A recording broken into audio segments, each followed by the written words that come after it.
Every time that we listen to the Word of God, because of technology, because the way how we live in modern times, it can be a little difficult to understand what Jesus was trying to convey, what he was trying to teach his disciples. So in today's gospel, for example, every time when I'm preparing my homily, I like to study words. That's something that I really enjoy, to go to the root of the words to really understand the meaning.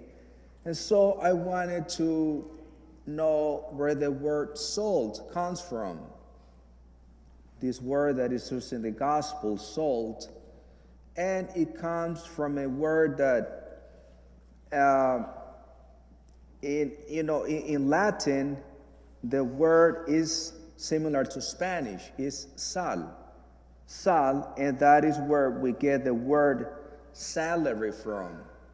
Now, salary has to do with money, if you think about it, right? So, and you may wonder, what does salt have to do with money? Well, in ancient times, salt was very valuable. So much so that Roman soldiers got paid with salt because it was like money. It was used for trading, and it was really valuable. Also, think about before the invention of electricity, the invention of light. Things were different. That means that in the first century, in the second century, in ancient times, in order for people to preserve food, especially meat and fish, they had to salt it. I remember growing up as a child, we didn't have electricity, and I like fishing. I like fishing a lot, so I went to the river. And the only way that we could preserve fish was to salt it and to dry it and to hang it. That way we could preserve it for many days. And so think about the language that Jesus is using in today's gospel, where he is saying, all of us here, all the baptized, he's saying, you are the salt of the earth. Salt is only good if it's used for salting food, to flavor food.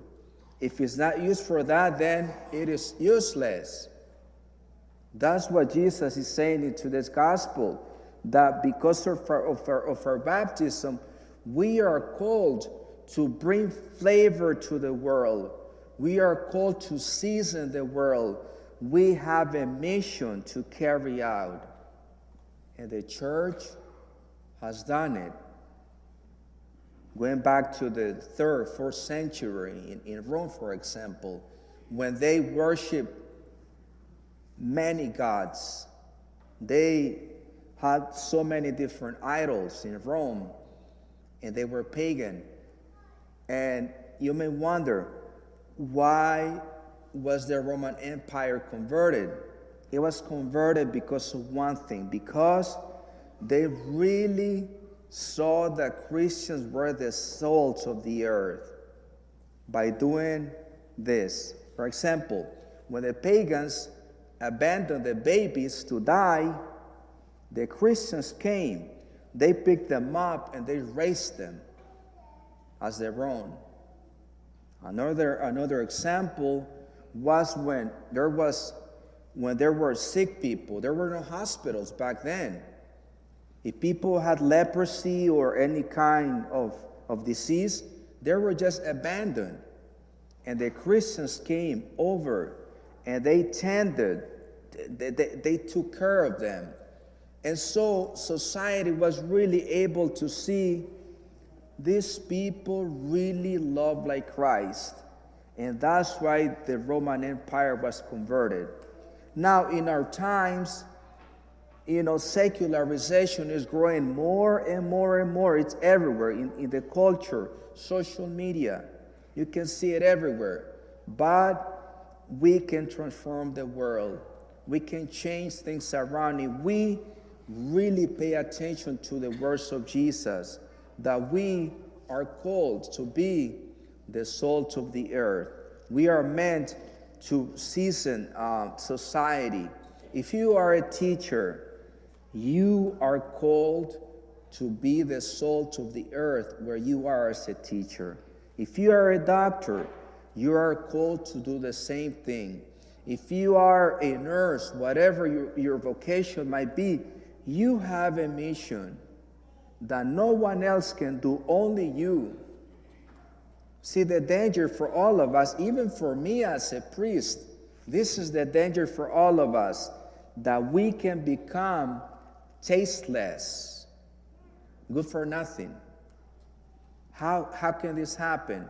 When we neglect our relationship with the Lord, when we are not consistent in our relationship with God, then we start to think like people like the rest of the world. There's no difference.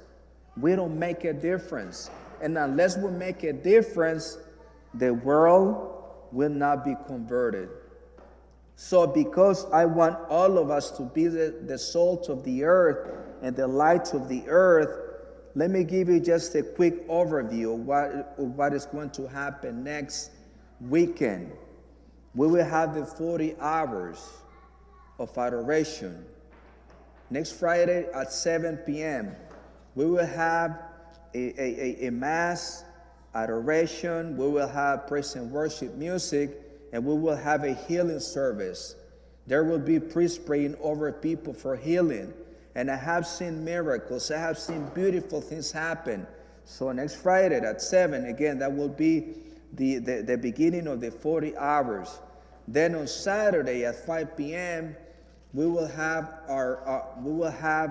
the Mass of Our Lady of Lourdes, our feast day. It will be a beautiful celebration.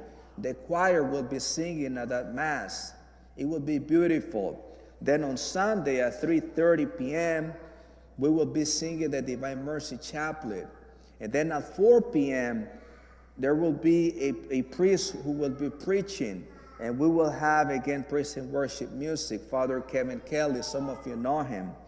It will be a beautiful opportunity to come and spend some time with the Lord. Again, next weekend, it will be different because when you come, if you come to the 9:30 Mass, you will see that the Blessed Sacrament will be exposed before and right after Mass. Because my prayer is really, this is what I pray for. And I have been praying for this for a while, and I know that God listens He listens to our prayers. I have been praying so that we may be renewed in our relationship with the Lord. Because when that happens, things are no longer the same. When we are touched by God in a personal way, it is only then that we can become the salt of the earth. And again, all of us have a mission to fulfill. I'm sure that you can think of somebody right now who needs to hear the gospel, and you may say, oh, Father Jeivi has to go preach to that person, or somebody else has to do it. No, it's you. It's you. You can invite that person to come to Mass. I'm sure that you know somebody who's desperate, hopeless, and you are meant to bring the gospel to that person, because we have a responsibility to be the salt of the earth.